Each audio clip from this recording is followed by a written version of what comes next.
Well, good evening. It's Wednesday at 8 p.m, so it must mean another episode of Embrace Live. Hope everybody's doing well on this Wednesday night. Hump Day, as is known, kind of as we climb and we start nicely heading towards the weekend. Hope everybody's doing all right. We all have different kind of days, so obviously some are up, some are down. Hopefully it's not too bad for you. And, as always, I'd really encourage if you're going through stuff at the minute, then, get in touch with somebody, all right? Hopefully you've got friends. If you do the church thing within friends and family within church, if not, get in touch with us. We'd love to kind of connect with you and, maybe see how we can kind of help in some way. All right, so just to introduce myself, if you haven't caught an episode before, my name's Dave Dixon. I have the privilege of being a member of Embrace Church in Darlington. I get to serve in lots of different ways, including on the leadership team there, and I love it. It's great. Lovely, bunch of people, or family as we call each other. That's a big value that we have in Embrace Church. And it's great. And we kind of started these episodes back in kind of June, July time. In fact, actually, this is episode 26, would you believe? And I'm really, really pleased tonight, actually, because we managed to find a date for my amazing long-term friend, best buddy, Mr. Steve Whitehouse, to join us tonight. Well, we'll come over to Steve in a moment just to see how he's doing.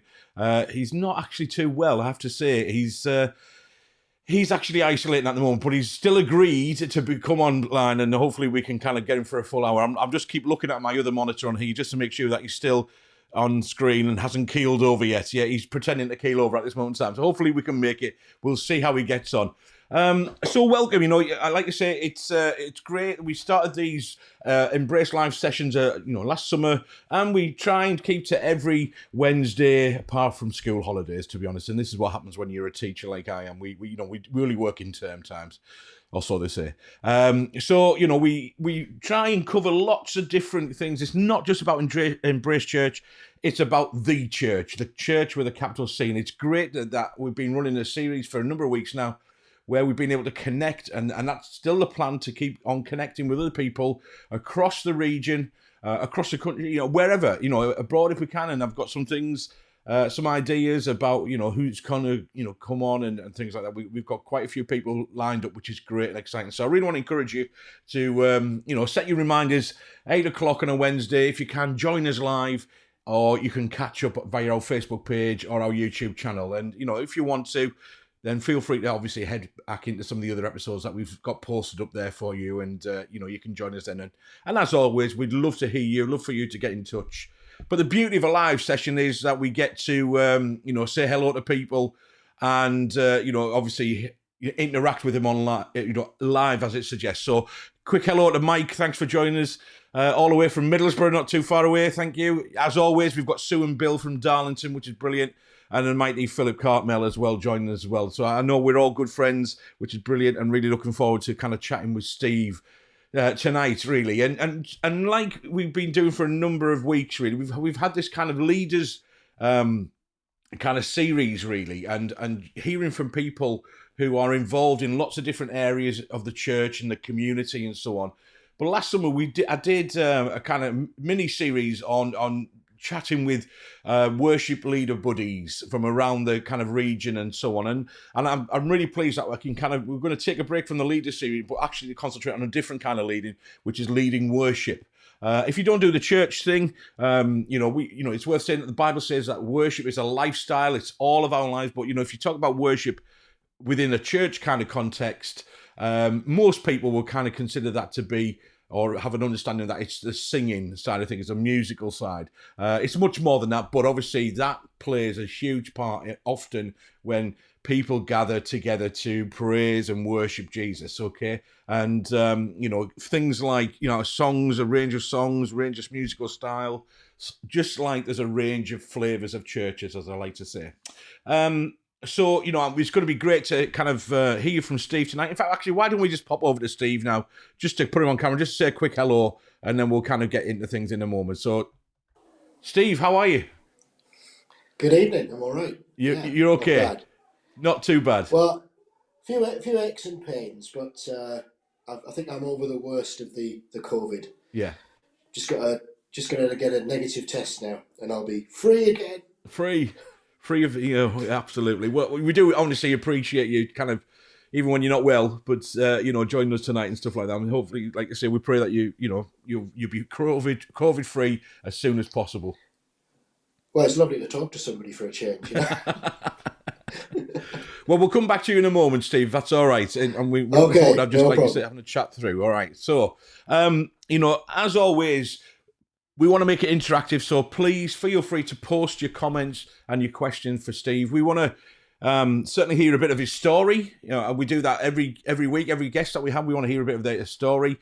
But then, we want to kind of just focus a little bit on, the musical aspects. And so, things like Steve's musical, influences and how did he get involved with the musical side of things, and what does that look like for him, and what kind of tips and kind of experiences and advice can he pass on to many of us who are involved in the worship aspects. And actually, don't feel excluded in that. If you've got questions and maybe you're not musical and you want to know, or maybe suggestions, we're always open to that. I know Steve will be open to that, and I'm certainly open to that as well.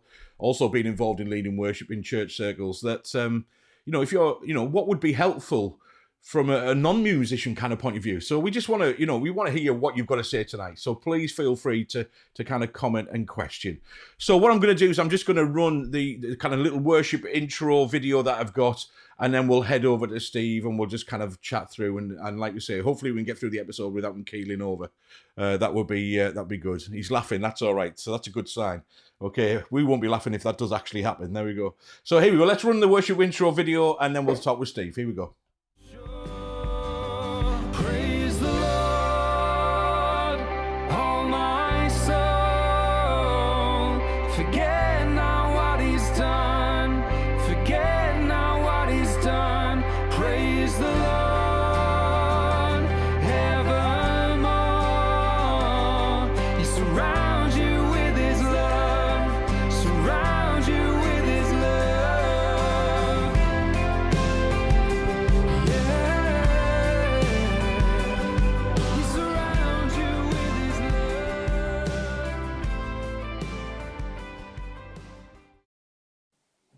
Well, hello again. All right, so, great to have you with us, Steve. You still with us?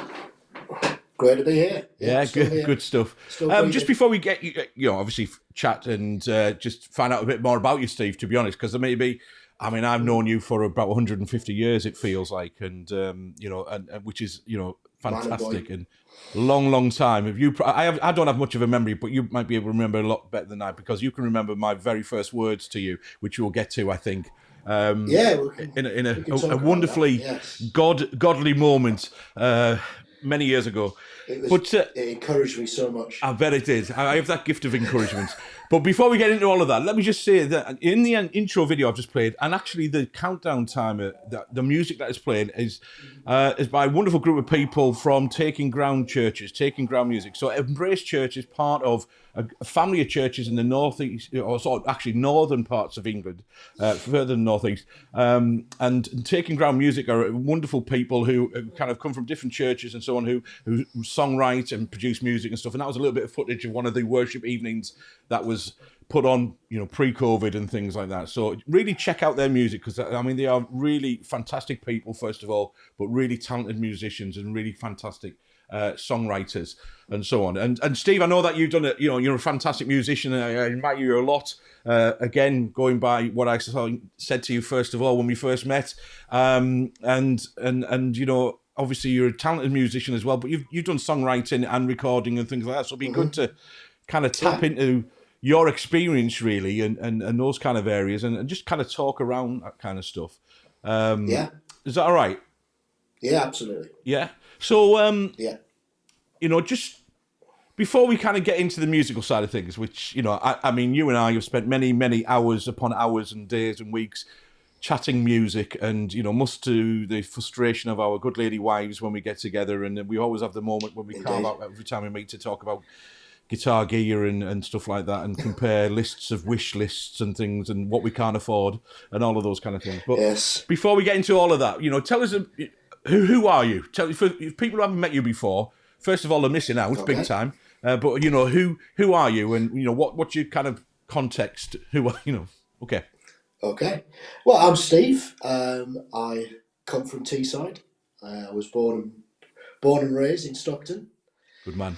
Uh, I I come from a kind of mixed church background in that my family are Roman Catholic, and I had a kind of bit of an experience at church when I was younger, and then kind of went away from it a bit, and then got reconnected through the local Baptist church on the Hardwick estate, which is Hardwick Baptist Church, who are still there and still doing an amazing job.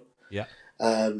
And they invited me to go to a Billy Graham crusade at Roker Park, which I believe you were at the same one, Dave. Was indeed, yes. And that night, although I kind of had an awareness of who Jesus was, that night when Billy Graham spoke, suddenly the pieces all started to fit together.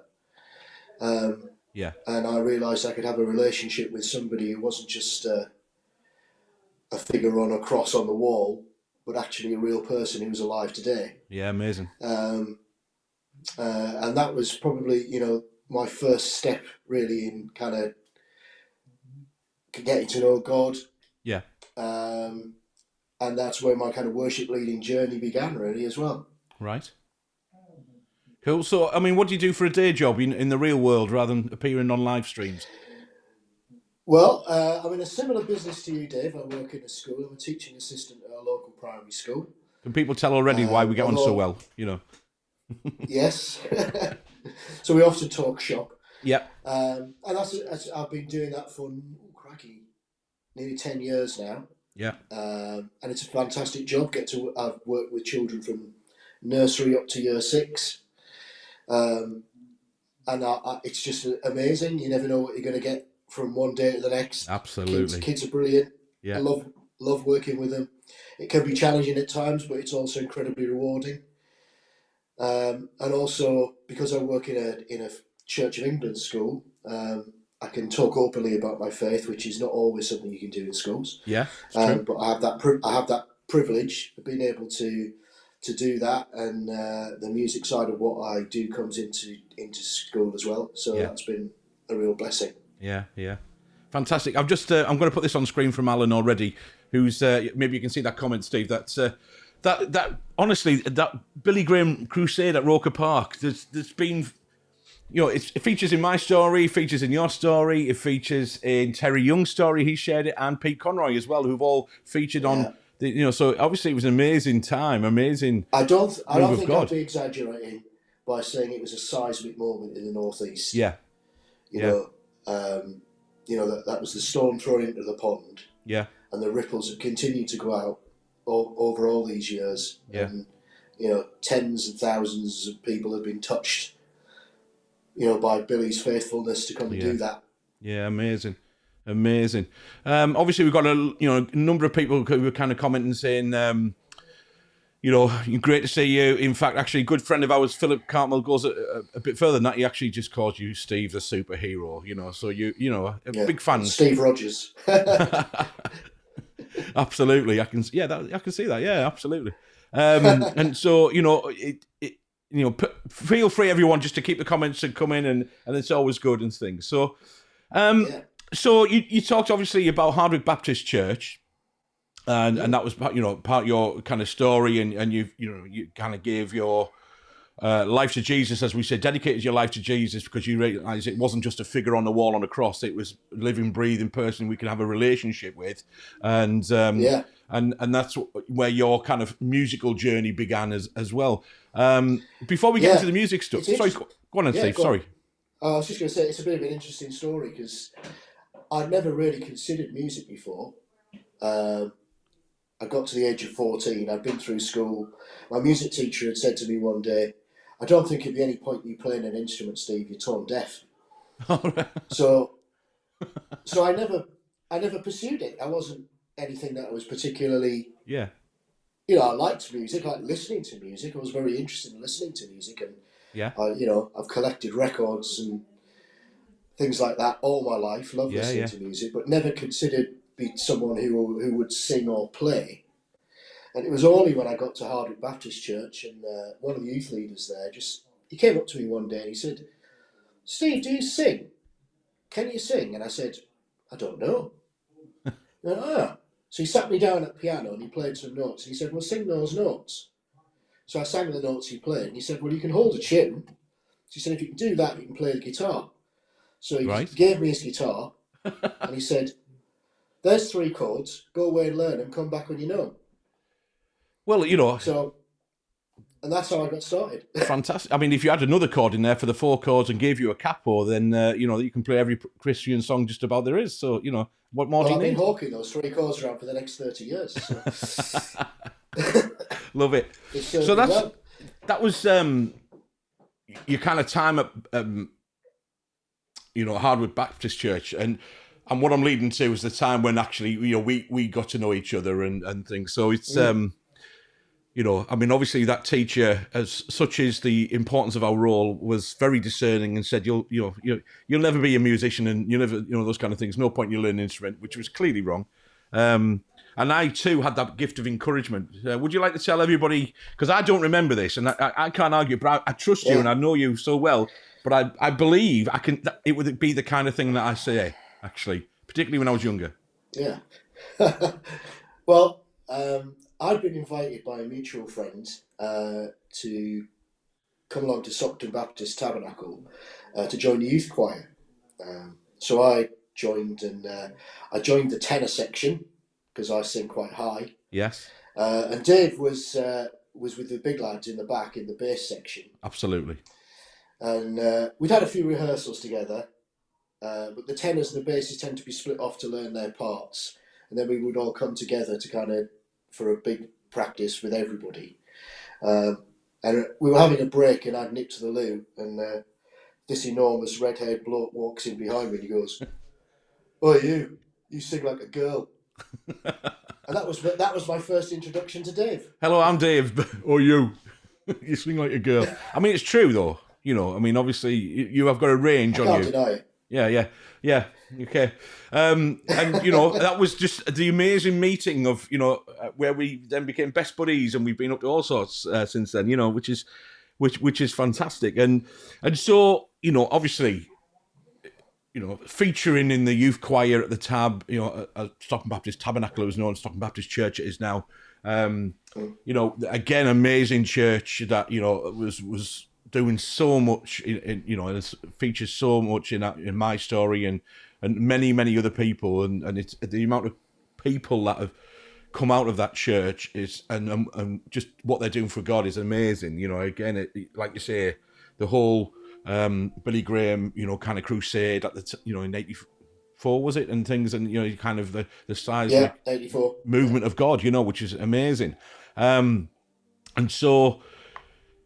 You know, then we obviously, you know, I mean, I can get a bit kind of patchy really, but you know, we kind of got involved in lots of kind of stuff. I remember, shall we just mention the wonderful band name that we put together for Stay Back, which was the kind of the Baptist Tabernacle kind of youth after church used to gather on a Sunday evening called Stay Back, and we thought it would be a good idea to, you know, put a bit of a musical entertainment evening on with a few kind of, you know, a few of us together, you know, very clearly talented. Or maybe you were. The rest of us were ropey at best. Tell us a bit more about that, Steve, that wonderful night. Well, yeah, again, I believe it was you that instigated this, Dave, but I got a call saying, you know, we're doing this thing for Stay Back. We're going to put together this kind of spoof band. Yeah, the name of which is Billy Bowell and the Movements. I mean, that's a classic, isn't it? Billy Bowell and the Movements. That is a classic. Yeah. Quite how that never took off, I don't know. But no, it's a wonder. We did a few classic rock and roll numbers in our own individual style. Yeah, random at best. Random at best, and yeah, it was interesting. Yeah.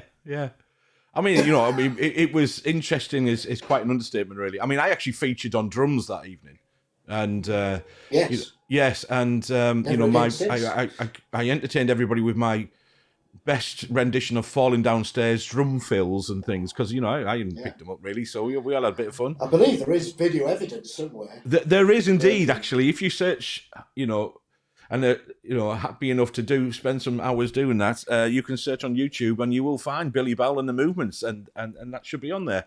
And so, I mean, obviously, it wasn't just that; it was a performance piece, you know. So we had some entertaining lyrics, which we enjoyed penning to well-known hits, mainly, you know, taking the mick out of my future wife and stuff like that. I actually, even though I think we spend a lot of time putting the effort in there, I think you were the one who got mobbed by 3 of the girls, didn't they? Including my future wife as well.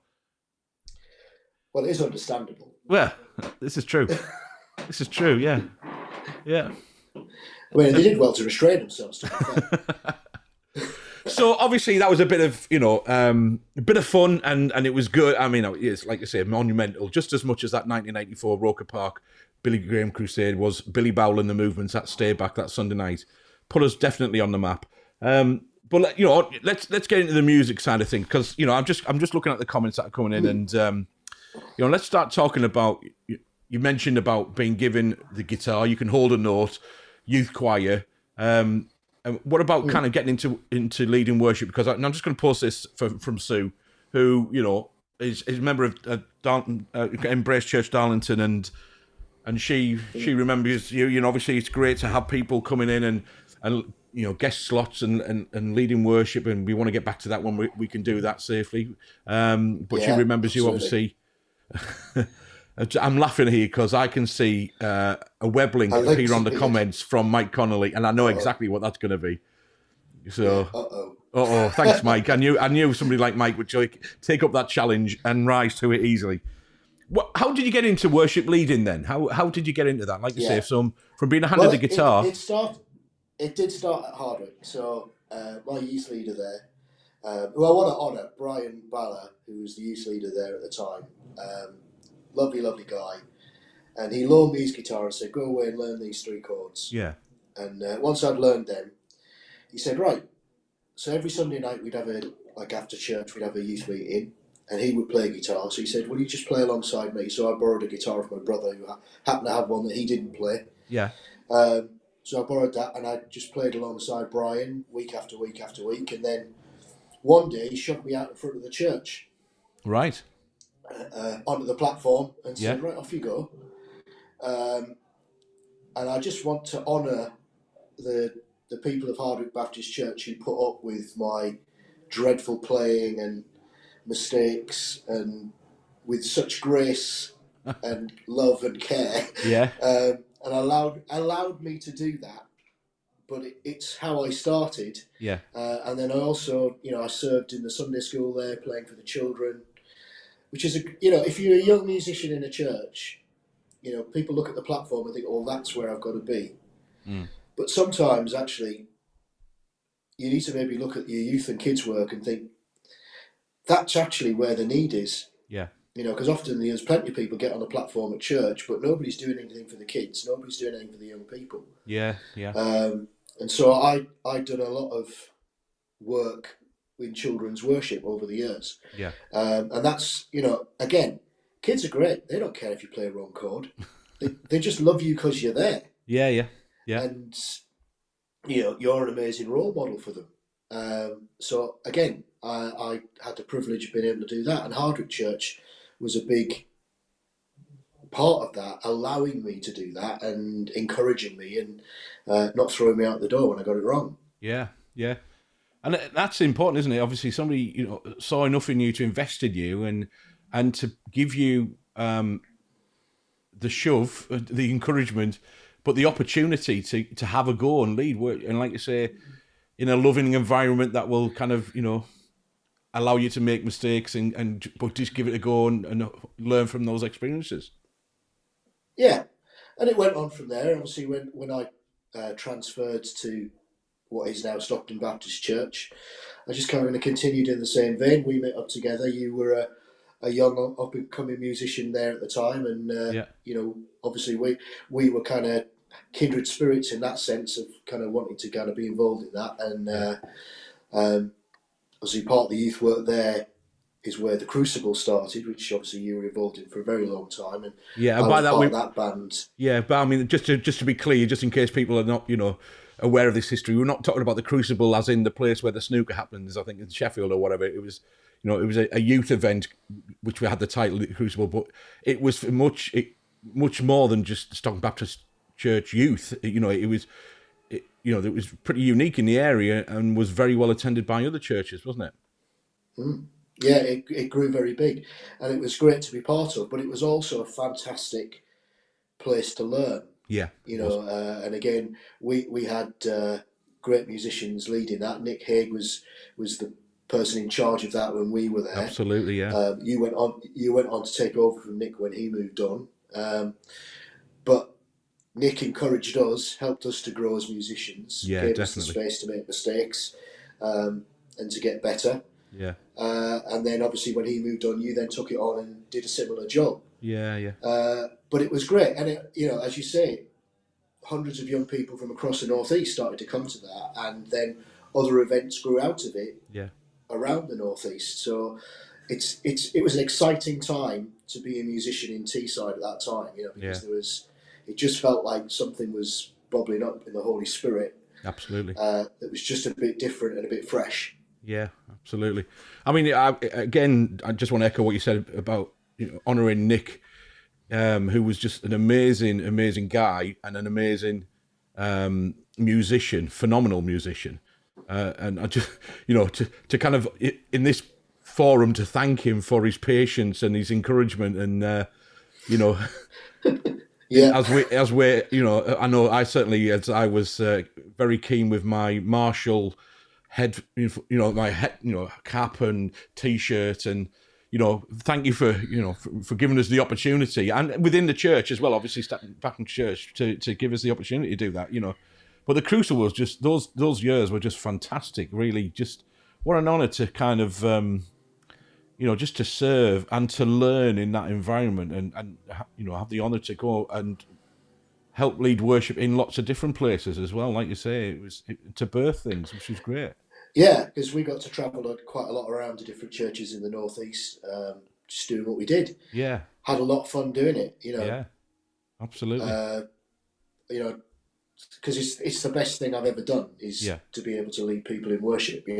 I'm never happier than when I'm doing that. Yeah. So to be able to have that privilege of working with other great musicians, traveling around, doing that, having fun, doing what you love, worshipping the God that I love. Yeah. Doesn't get any better than that. Yeah, absolutely. So, I mean, you said you're a Teesside lad and you live in Teesside again.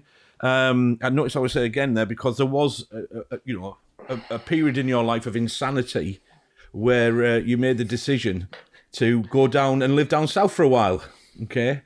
Which was completely the wrong thing to do, and I'm glad you've made sense and come back to the northeast. But tell us a bit about that. Why It took me a long time. I was looking for something new at the time. I was in a job I wasn't particularly happy with. Mm-hmm. I'd sort of chosen a career path, but it wasn't for me. I wasn't loving it. I was miserable. So I decided to try something different, and an opportunity came to do some youth work down south. So I thought I'd give that a go, give that a try. And I did that for just over a year. And it was okay. Again, I didn't feel that youth work was necessarily for me at the end. I really felt by the end of it, I had a better idea of what God was calling me to. Yeah. And it was worship is my primary call. Yeah. And as much as I could do youth work and I work with children, worship leading is what has always been my primary call. And so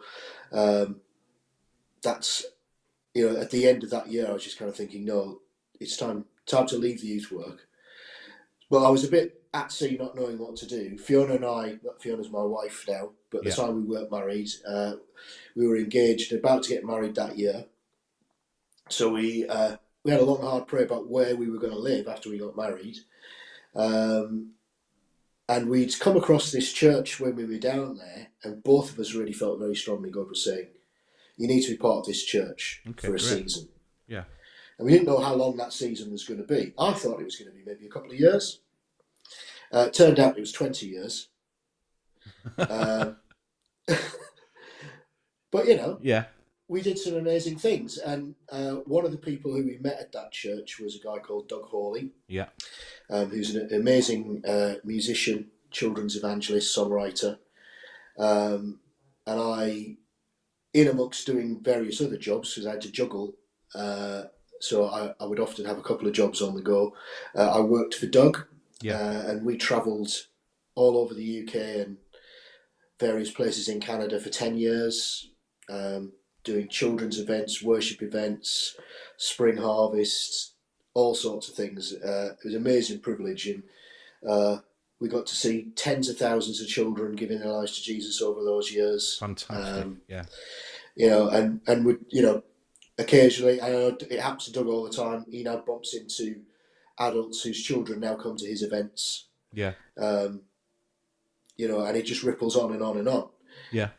So that was amazing. That was where the kind of songwriting started for me as well, because Doug's an amazing songwriter, and I had the opportunity to do some co-writing with him, which kind of encouraged me to start writing in my own right.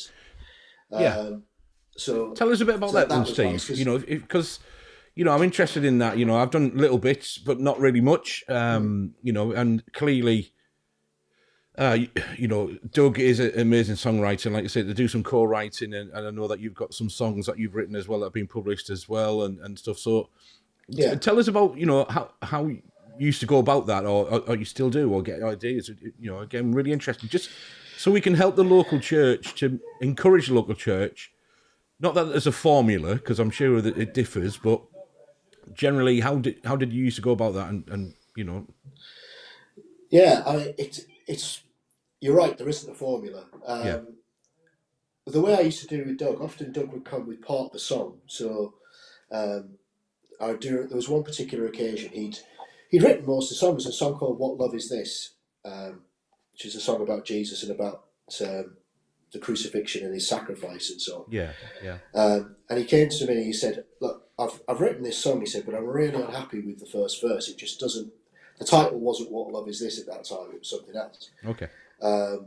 And he said, "I've got sort of 90% of it, but the first verse is wrong, and I don't know what it is." And he played it to me, and I just sat and thought. And then I got that idea for that. I said, "What about starting the song with a question?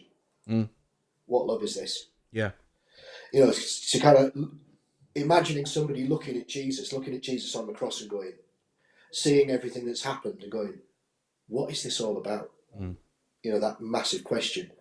Who is this person? You know, why is he doing what he's doing? What love is this? Yeah. And from that line, I then got the whole verse. It just flowed in the space of a couple of minutes. Yeah. I'd written the whole verse. And Doug liked it, so we kind of just dovetailed it into the song, and that was it, done. And often that's kind of how it worked. Doug would come with an idea and say, "Oh, I've just got a bit stuck here. What do you think?" And I'd just go away and have a little think. Sometimes just have a pad and paper and just write things down, little ideas. And then I'd go, "Look, I've got this. What do you think?" And he'd go, "That's it. And so I love that collaboration with someone. I mean, I've written on my own, and that works as well. But I do find I work better collaborating with somebody else. You know, bouncing ideas off each other, saying, you know, I've got this. Where can we go from here? And just this Christmas, Mark Miller, who's the vicar at Stockton Parish Church, he asked myself and John Cotty, who's another one of the worship leaders at our church, if we could write another chorus for a traditional carol. So John and I got together and we had a couple of carols that we were trying, and we wrote choruses for both of them, and then we decided which one we thought was best for this particular thing we were doing. Yeah. But what I loved was that John was really great at pushing me. So I'd come up with an idea and he'd go, "Yeah, it's good, but it's not great, Steve.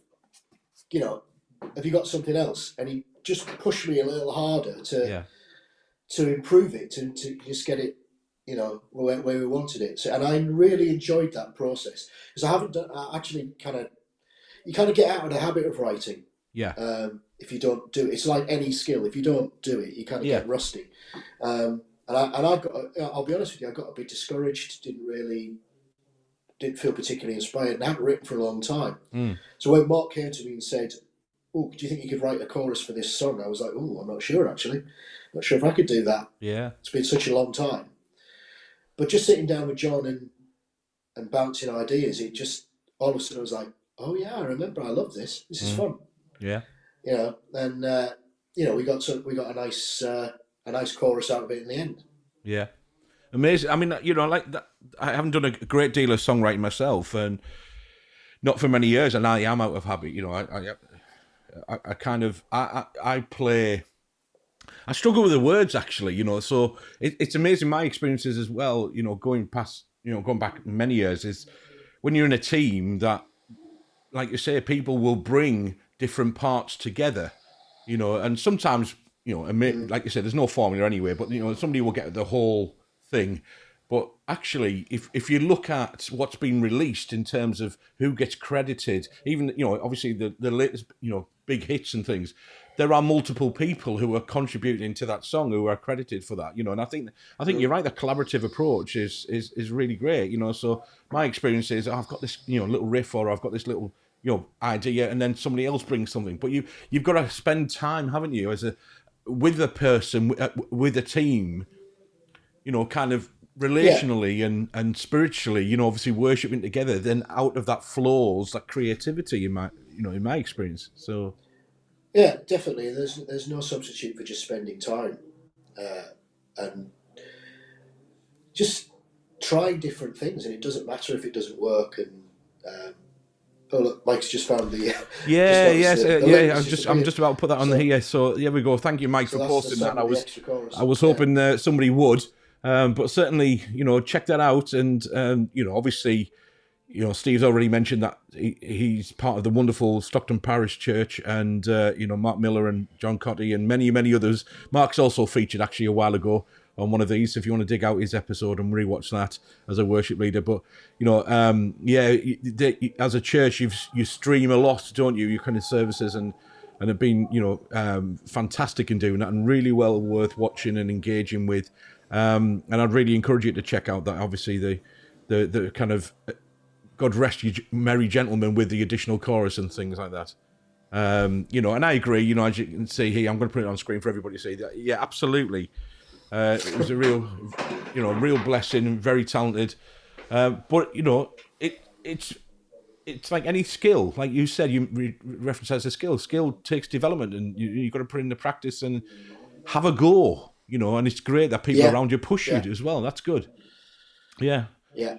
So obviously, Doug, what your time with Doug, and you got, it's amazing experiences of being able to kind of do all that many events and in different contexts and tour around with him, as well as juggling the other jobs that you did and so on. So, obviously it's clear, Steve, I know this, but just for people, obviously watching tonight, you've got loads of experience of working with different people, working individually, working with different people in teams, and at a high level of production in terms, because obviously you've done studio work as well with Doug, and is that right, in terms of singing and stuff and playing, as well as obviously the live stuff, and taking that to the different events around the UK and beyond, like you say, Canada, and so on. So I'm really kind of keen to kind of tap into, if you like, your experience and what would be your advice, because you talked earlier about, we talked about, the amazing opportunity that Hardwick Baptist Church gave you originally to invest in you and give you an opportunity, as a young person. And we talked about our involvement in Crucible, and very enthusiastic and very raw. And, we both, again, amazingly thankful for, Nick Hague and the church being able to invest in us and enable us and give us that opportunity. So I'm interested how you, because I know that you do this and you do this really well. I'm interested how you encourage, particularly younger people, but others as well, but younger people to come into a worship team and to feel part of a worship team, and on that journey to,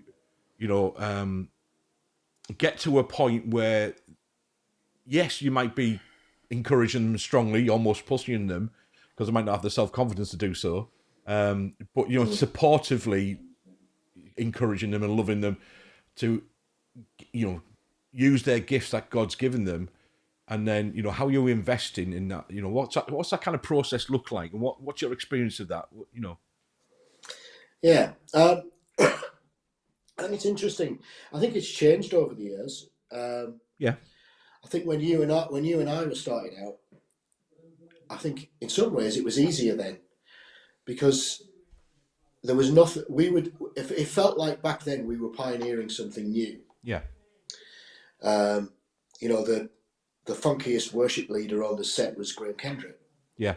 You know, total respect to Graham Kendrick. Absolutely. He pioneered an awful lot of amazing worship and is still doing his stuff now. And then, you know, people like Noel Richards, again, were probably of the time when we were getting started. They were the worship leaders of the time.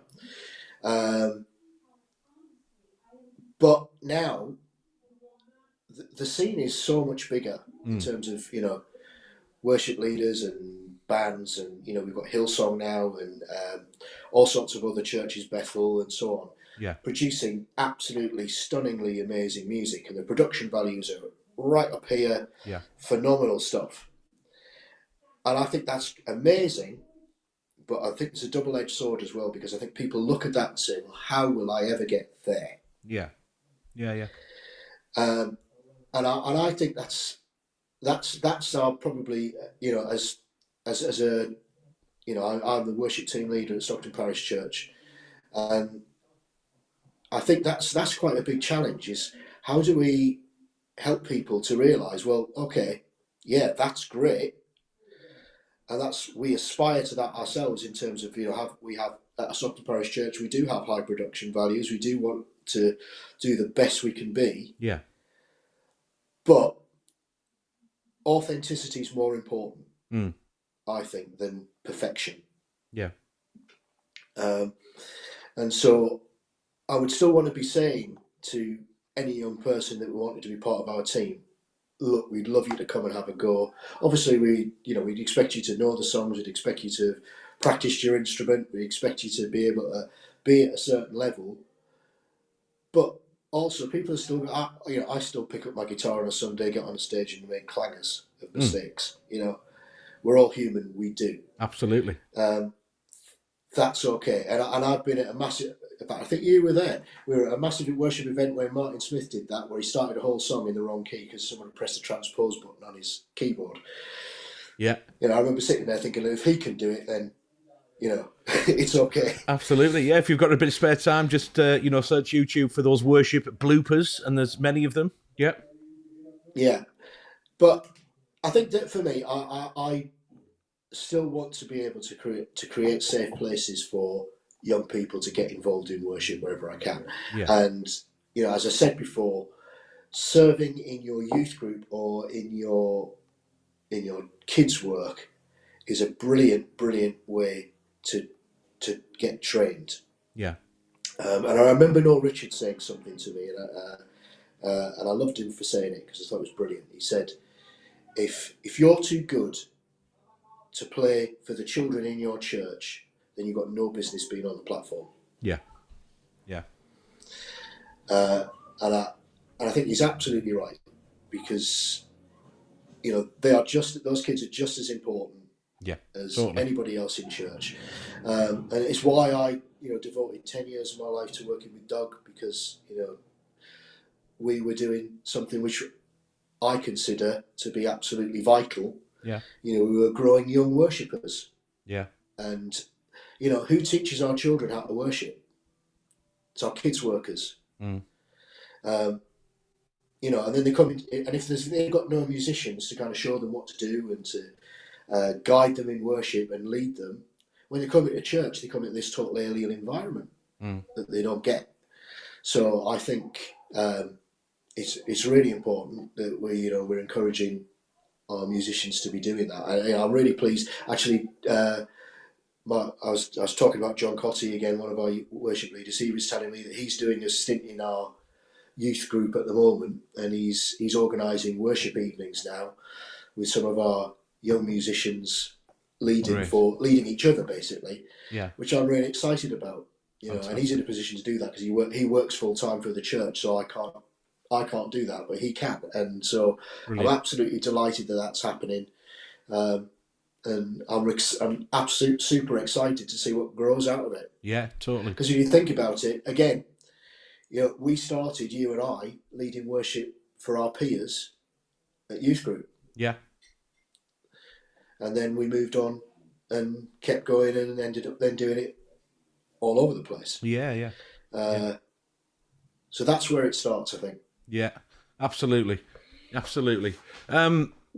I remember when I was, doing a series of these kind of sessions with, my worship leading buddies kind of around the area. And, obviously we'd talk about their experiences and like we have done tonight, really, about how did you get started and, what's that kind of look like? What's your kind of church worship team look like? And you've reflected that, which is great, because I do know that your daughters both get involved in worship team as well. And, opportunities yes, there. They do, yes. Yeah.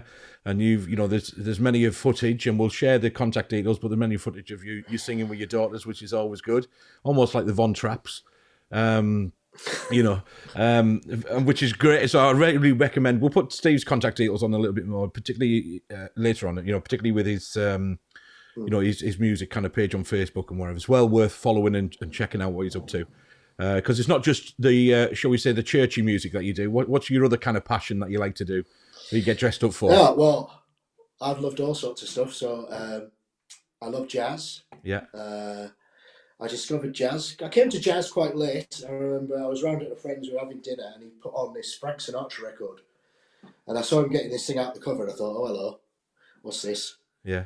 Anyway, I was listening to it and just listening to the arrangements and the big band and everything. Yeah. I just thought, that's fantastic. And shortly after that, I managed to get involved with a 7-piece jazz band. So really talented musicians, with horns and double bass and all sorts of things, and it was just brilliant. A chance to do something different. It stretched me, from a musical point of view in terms of my singing and so on, and that's always a good thing to do, and it feeds into the stuff I do in worship because it makes me better at what I do. Yeah. We can, you can never stop learning as a musician, so there's always stuff to do and stuff to learn, and I'm always wanting to get better at singing and playing, and so doing that, I learned how to sing harmony by sitting and just forensically taking apart Everly Brothers harmonies. Yeah. Listen to those songs, learning, because obviously they were 2-part close harmony. I'd learned both parts, so I could sing them independently. Yeah. And that's because harmony's a hard thing to do. It is. So it is, and you continue to do that by. You continue to amaze me at how good you are at doing that, because it's you're certainly a much more talented guy in that than I am, and.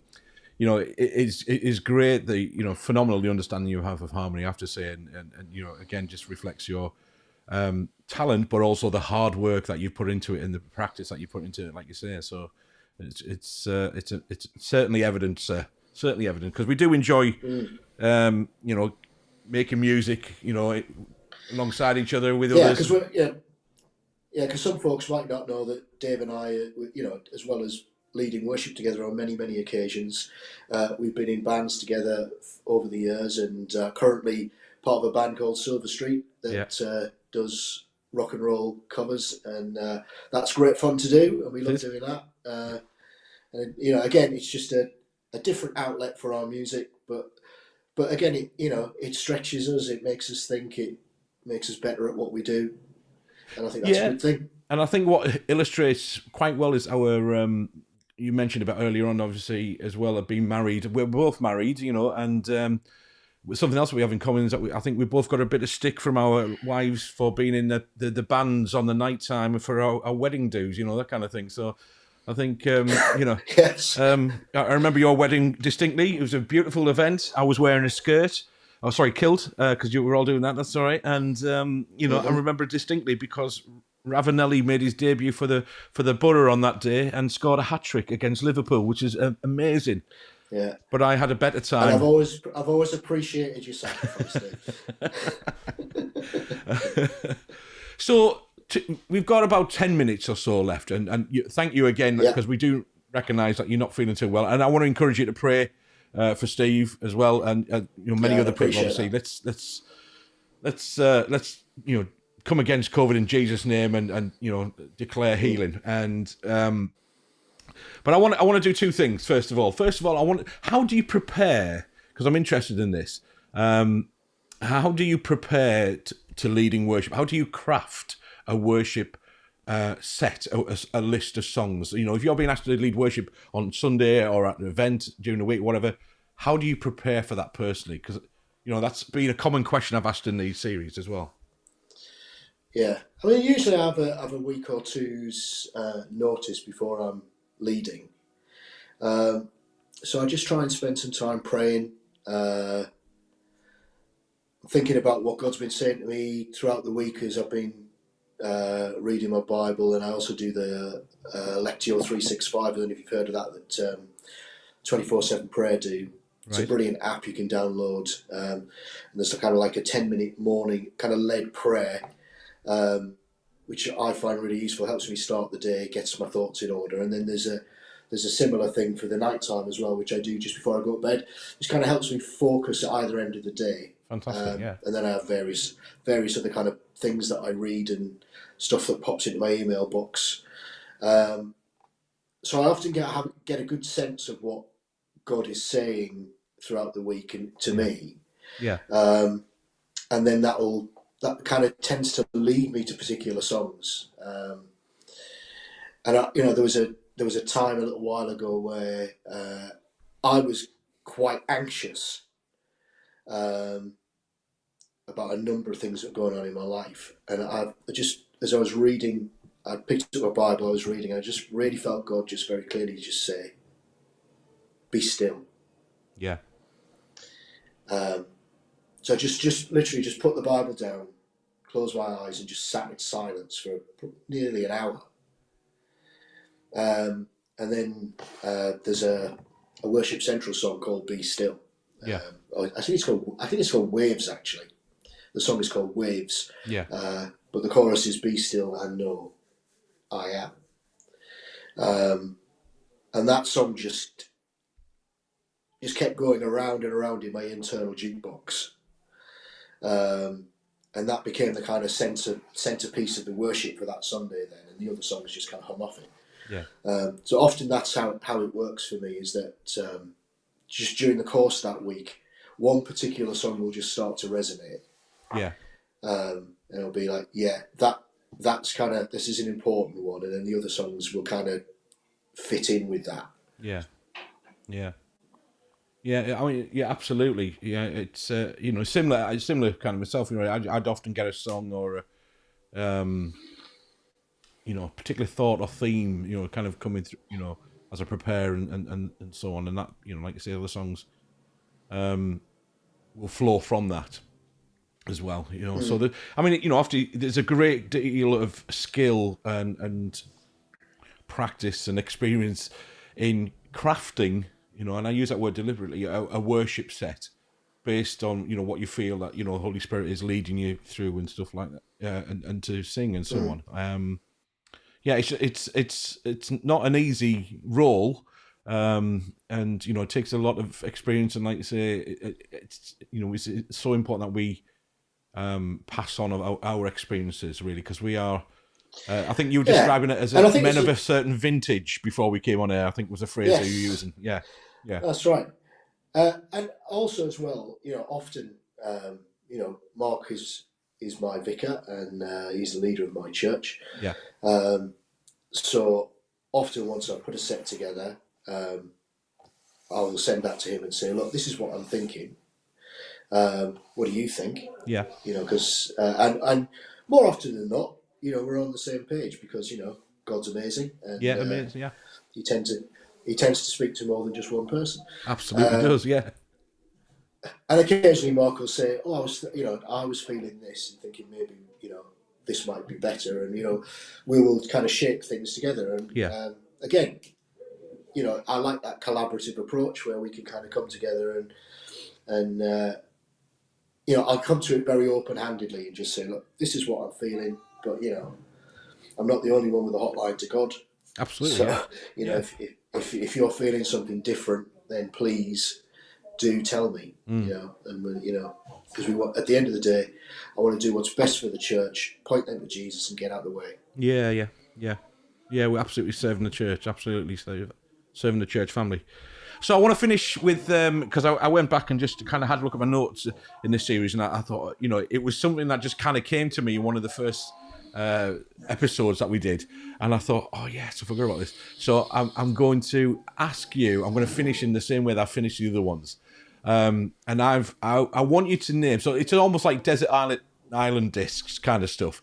I want you to tell me your top three worship bangers, as we call them, kind of thing. Your top three worship tunes, songs maybe from that represented a time, a period, or whatever. That if you couldn't play anything else for the rest, they would be the three that you would take with you onto the desert island or whatever, those kind of things. So, and we'll finish with that. This is really, it's a really, really tough question, and I love asking it. It is I wouldn't like question. to answer it. Okay.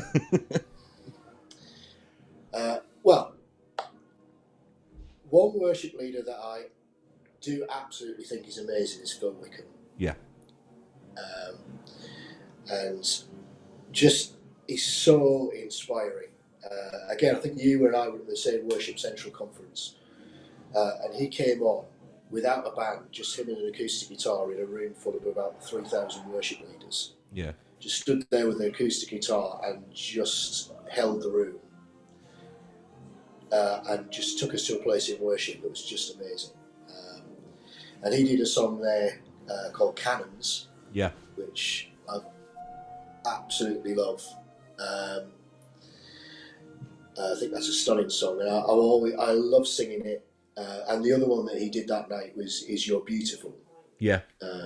So there would be, I think, two that I would definitely choose because I just think they're absolutely phenomenal songs, and they take me to a place of worship instantly. Yes. I'm just there. I love to sing them as well because he's a phenomenal singer. Yes. So he is. I find singing his songs very challenging, but I like that because I like to be stretched. Yeah. So that's good. The final song I would choose is one that's really personal, and it's by Matt and Beth Redman, and it's called "You Never Let Go." Yeah. And that is particularly personal to me because Matt and Beth wrote that when they lost a child. Yeah. And it's a song that talks about loss, and it talks about how we deal with loss and having God in that.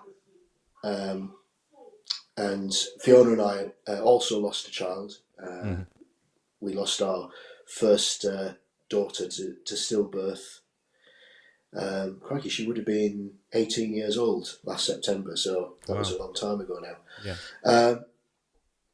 But I remember having a conversation with someone at that time after when we'd lost Caitlin, and he said to me, "Steve, with everything that's happened, you've just buried your daughter. How do you keep worshipping God in those circumstances?" And I said, "I don't know how I would have got through everything that's just happened if I didn't have God with me." Yeah.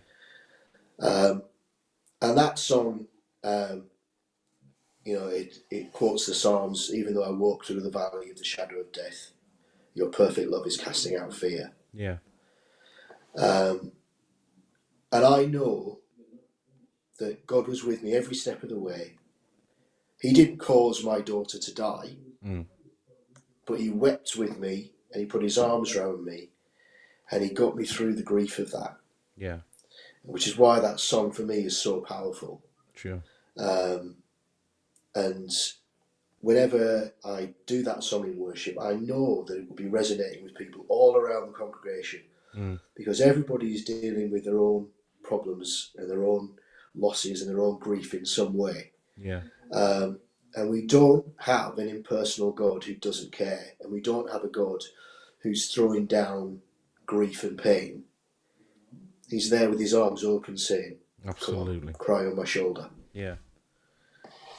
Yeah. Thanks, Steve. You know, I mean, obviously that's, you know, thanks for your vulnerability and honesty there. And,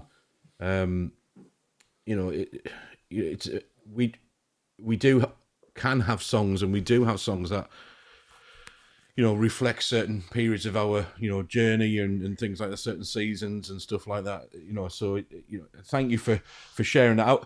I've known you many years, and, you know, in your experiences, I'm just going to put this on here just because Alan's just put this as well, and, you know, just appreciate, you know, obviously it's not just myself, but I'm just kind of talking on everybody kind of watching, just, you know, again, how amazing that is, your faith and your, you know, strength of your relationship, like you say, to go through such a painful experience, but knowing that absolute assurance that God is with you, and like you say, weeping with you, and you as a family, you're both, you know, your family are amazing. And like I said, I've known you for many years. I was wondering when I asked that question, how many would I get out of your top three. I got two. I knew you'd mentioned Cannons and You Never Let Go. I didn't think about Beautiful. I didn't think that was one that you were putting. There we go. That's good.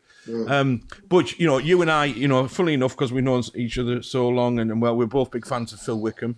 You know, similarly, I find his songs, certainly in the keys that he sings them, for me, a mortal like me, I find them a real challenge. But like you say, I agree. It's good to be challenged. But what I really like, and we've talked about this already, you know, many times, I really like Phil Wickham because he, you know, a good song with all of that production value, and the production goes into recording.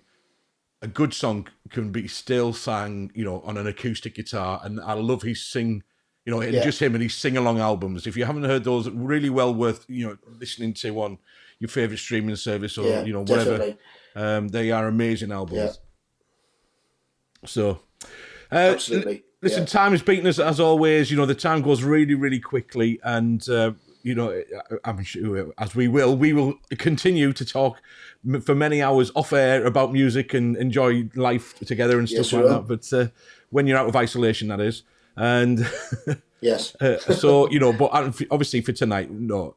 All seriousness, thank you for joining us. I know, you know, obviously, I hope you feel better soon. It's been a pleasure. Praying for you know, healing and protection for the rest of the family and everything else. And you know, it's been great to kind of just to benefit from your experience and talk about your, you know, your kind of relationship with God and how to encourage others, particularly children, young people, and thank you for, you know, the many years of your life so far that you've invested in children and young people, both professionally, as in, you know, the job that you do, teaching assistant, etc., but also the many years that you've been investing in children and young people in church, the local church, the wider church, through song, through music, through, you know, whatever it takes, because I know that you're an absolute amazing family who serve faithfully and tirelessly week in, week out.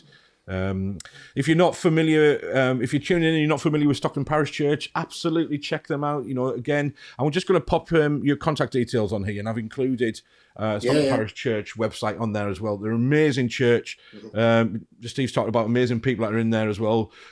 So if you are in Stockton or around then, you know, again, check them out. Again, check them out on YouTube as well. They are streaming all their services, and they've got lots of content on there as well for you to look at. They're wonderful people. And so, you know, Steve, thank you ever so much for giving up your evening. You're very welcome. And particularly when you're feeling a bit under the weather, he says, minimising, you know, a little bit what you've got. But apologies for that. Take care, and certainly Team Dixon will look forward to meeting up with Team Whitehouse. Or as it did say, as we mentioned before we came on air, actually, because Steve very kindly led worship at my and Jackie's wedding, and the video that we had, and we've still got that video, is amazing, because apparently your name is Steve, as on the credits of the video said Steve Whitehouse. There we go. So thank you very much for your evening, Mr. Steve Whitehouse. And we do laugh about that continuously. But you've been amazing. Yes. Bless you. Thank you. Thanks, Dave. All right, we'll Take see care. you soon. Bye, I'm just bye. going to finish off now just by going back to here and just saying, again, we've got a number of people lined up right up until end of March time. So please do set your reminders, 8 o'clock every Wednesday. If you want to know more about Embrace Church, then like you say, you can please check out our website and you can follow us on our socials. It'd be really helpful if you go across to YouTube and just subscribe to our channel. That way you can keep yourself up to date. And obviously you've found your way to our live stream on Facebook. So if you want to follow what we're doing and keep yourself up to date, that's great. Next week, I'm really excited as well that I've got another worship leader buddy joining us, and this, the mighty Ken Riley. From Why Friday fame, if you go back in the history books there, certainly another great bunch of guys who did a lot in terms of worship and beyond, in the area all over, and he's now based in Newcastle. So he's kind of a worship leader at City Church, I think, if I remember rightly. I hope I've got that right, otherwise that's going to be a little bit embarrassing, isn't it?